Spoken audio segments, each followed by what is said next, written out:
we want to thank the Motorcycle Mechanics Institute for sponsoring this video. MMI is a school for motorcycle enthusiasts who want to train for a career in the industry. Click the link above for more information.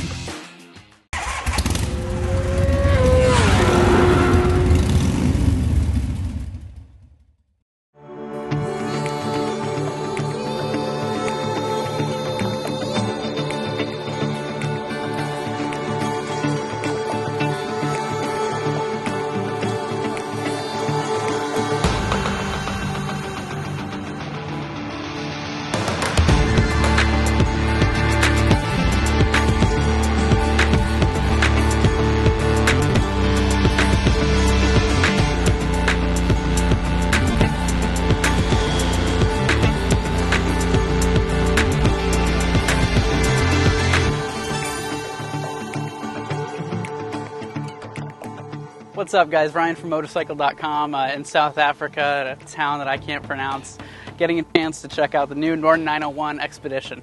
So this is a new model variant from Husqvarna with the Norden 901 platform. Basically an up-spec version, something that's going to be able to handle a little bit more off-road, some more technical stuff, as well as being a better long-haul traveler.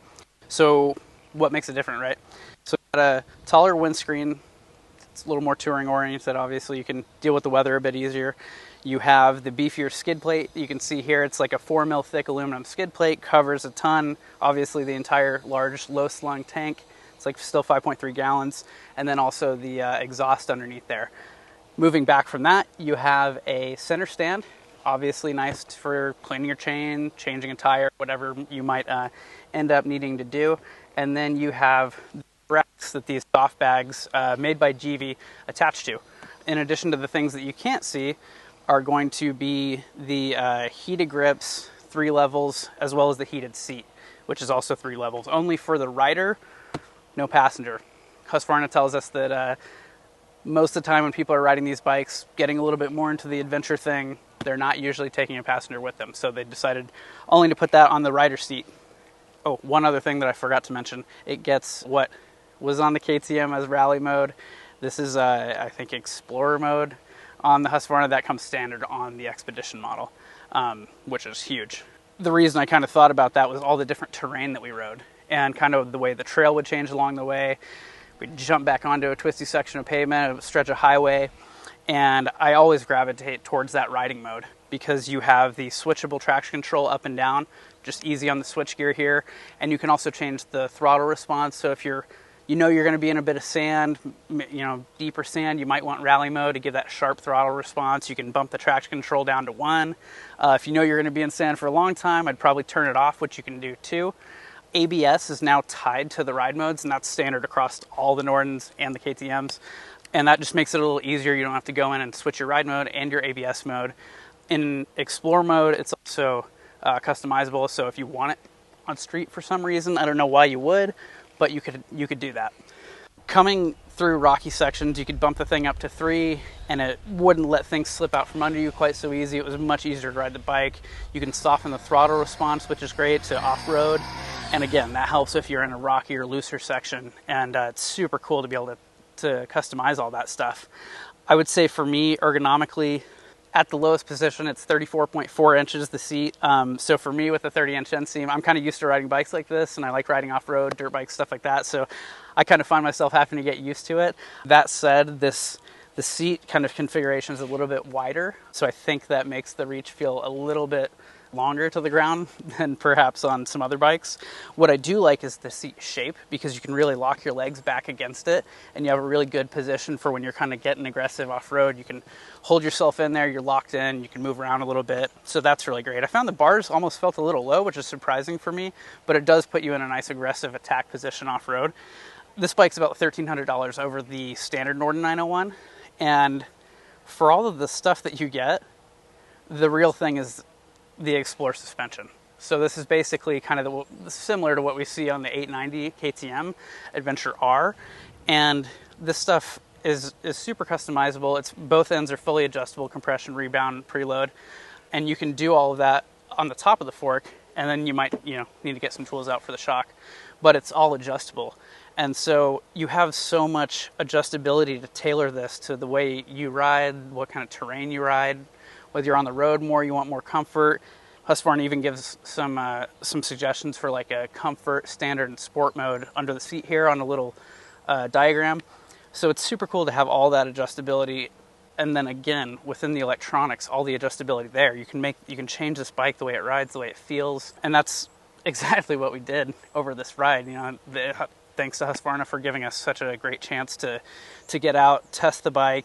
Again, we did some fairly gnarly stuff on what is around a 500-pound motorcycle fully gassed up. This bike is said to be, it's supposed to be around like 23 pounds heavier than the base Norden. So a little heavier. Obviously you got a big skid plate, you've got a center stand, these racks, that's kind of where most of the weight likely comes from. But putting this thing at $15,800, only $1,300 over the base model. If you're looking for off-road performance, and even if you're looking to do 50-50, the suspension on this bike is worth it. And I've said that with the KTM Adventure R. This isn't the same stuff from the KTM. It's similar, but it does have its own shim stack and kind of accounting for probably the extra weight and some other things that Husqvarna knows better than I do. But I would say over these 2 days of riding, the things that I used the most were Explore mode, obviously the suspension. There were plenty of times where we were carrying a pretty heavy pace, and it all worked pretty flawless for me. I think the shock felt a little bit soft initially, so we added some preload that I probably should have added in the first place, honestly. We didn't set the sag, take the time to do that, so I added a bit of preload and then ended up tightening up the rebound and the shock, and that kind of made everything feel a little bit more balanced to me. I was getting a little bit of a wobble in the front end under hard acceleration, and adding that preload, I think, helped hold the back end up a little bit and keep the front wheel planted. So that worked out for me pretty good, but honestly, I would probably like to take more time to play with all the adjustments, and hopefully I can convince Husqvarna to give me a bike once we're back in the States to do so, because you have all that adjustability, but you kind of need time to go through and check everything out and see how it all works. Yeah, everything's really self-explanatory through the TFT display. You've got cruise control too, so this bike could make a really great tourer, but again, if you're looking for the off-road performance, the suspension, the skid plate, that's where you're really going to get the benefit with this bike. Obviously, the bags and the center stand is nice too, especially if you're hardcore off-road and end up popping a tire or flattening your rim. You're going to want to have that possibility to help change it.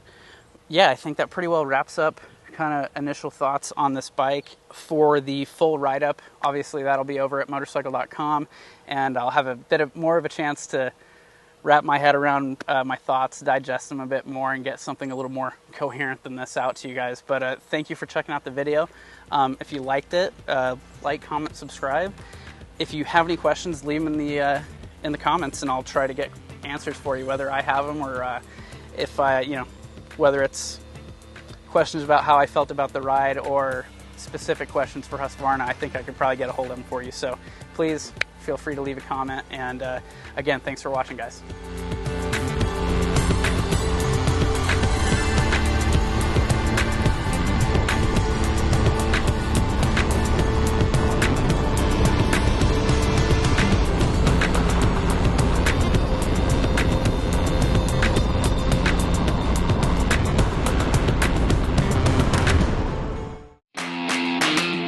We want to thank the Motorcycle Mechanics Institute for sponsoring this video.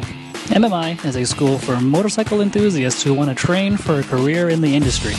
Click the link above for more information.